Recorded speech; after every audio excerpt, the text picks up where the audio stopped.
I'm trying to give you a look. It has started here in Florida. This is what it looks like.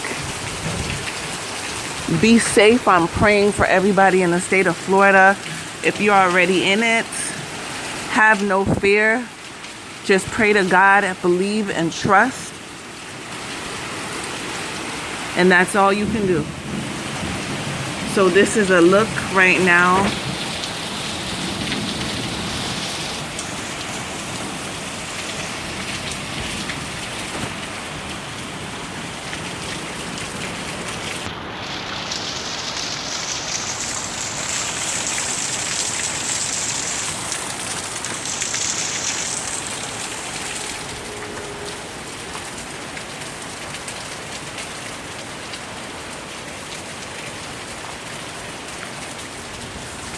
Be safe, everyone.